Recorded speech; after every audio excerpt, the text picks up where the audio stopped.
नाज़िन बरसातुनि ऐं ॿोड़ सबबि ज़िले कंबर शहदाद कोट जो 80 सैकड़ो इलाइक़ो ऐं 10 लख खां वधीक माण्हू सख़्त मुतासिर थिया आहिनि। वधीक तफ़सील इरफान अली बुघियोची हिन रिपोर्ट में। कंबर शहदाद कोट में बलोचिस्तान खां दाख़िल थियल ॿोॾ ग़ैबी देरे खां थींदी मेहड़ ऐं कैनशाह ताईं तबाही मचाई। अचरज जहिड़ी ॻाल्हि चइजे जो 3 महीना गुज़रण बावजूदि अञा ताईं केतिरा इलाइक़ा पाणीअ खां आजा नाहिनि थी सघिया।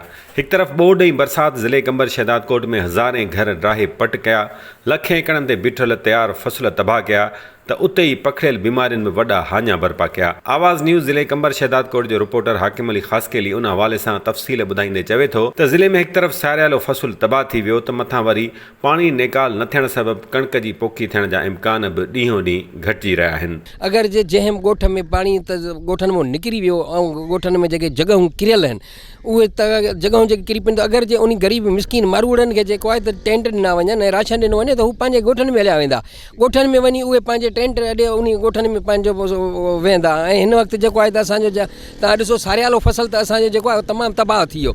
हाणे जेको ही सरो थो अचे असांजी कणिक जो जेको फ़सुलु थो अचे। कंबर शहदाद कोट ज़िले जे तालके वारह में वरी घाड़ मेन ड्रेन हंधा हंधा टुटण सबबि वॾी तबाही पखड़ी आहे। आवाज़ न्यूज़ वारह जो रिपोर्टर ज़ुल्फ़कार चांडियो ॿुधाए थो त तालके में सवें ॻोठ ईअं तबाह थिया आहिनि जीअं जंगियुनि में बर्बादी ईंदी आहे। अफ़गानिस्तान में जंग सां जेको नुक़सानु थियो आहे त असांजे तालके वारह जा जेके बि ॻोठ आहिनि इहे ड्रही पट थी विया आहिनि। तव्हां पाण जेको आहे हिते ॾिठी आहे कंडीशन त 100 घरनि में को 2 घर बीठा आहिनि। उन ॿिए मरहले में हुकूमत खे ईअं करणु खपे त जेको हिननि जा घर आहिनि जेके ड्रही ढेर थी विया आहिनि उहे सभिनी खे घर मिलणु खपनि। तालके वारह जे ॻोठ रसूल बख्श बिरोही में पिणु ॿोॾ ऐं बरसातुनि सबबि वॾे पैमाने ते तबाही पखिड़ियल नज़र अचे थी। हितां जो रहवासी मीर हसन बिरोही ॻोठ जी हालत बाबति आवाज़ न्यूज़ खे ॿुधाए थो त बनी ॿुॾी हाणे साईं 60-70 जहिड़े शबीराम जो कंदा आहियूं, उहो रोंबा थी विया, ॿिज विकियोसीं 2-2.5 लखनि जो, साईं बाण विधोसीं 2-2.5 लखनि जो, उहे सभु बर्बाद थी विया। ॾिसूं था हाणे सड़े थो पियो, छा थो थिए, सभु दिलि वञो ॾिसूं था फ़सुलु साह थो वञे। घर बचो घर घणी पए 12 घर मुंहिंजा कमरा 12 ई टोटल था। 12 कमरा 12 कमरा पुटनि जा भाटनि जा 12 ई कमरा टही पिया। माल हो माल बि हुयो उहो बचो न, 3-4 सासी मरी विया, 3-4 बचा। मुतालबो सां असांखे खपे सभु शइ, जेको कहिड़ो छा खपे, अन्न खपे, जायूं खपनि, जेको अलाह साईं हुननि खे ॾे असांखे ॾियनि।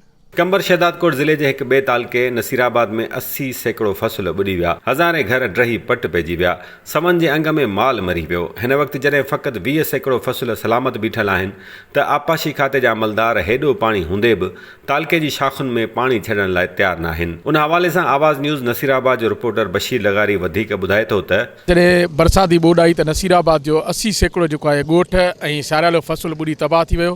बाक़ी हिन वक़्तु जेको 20 सैकड़ो फ़सुलु बचियलु आहे उन जे लाइ बि एरीगेशन डिपार्टमेंट वारा पाणी नथा ॾियनि, जंहिंजे करे उहो 20 सैकड़ो फ़सुलु बि जेको बीठल आहे उहो हिन वक़्तु अन्न न कंदो, जेकॾहिं उनखे पाणी न मिलंदो।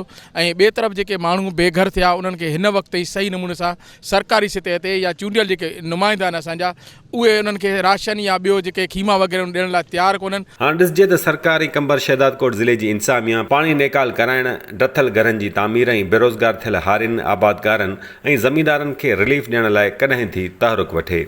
कैमरामैन यासिर कुराई ऐं रिपोर्टिंग टीम सां गॾु इरफान अली बुघियो, आवाज़ न्यूज़, कंबर शहदाद कोट।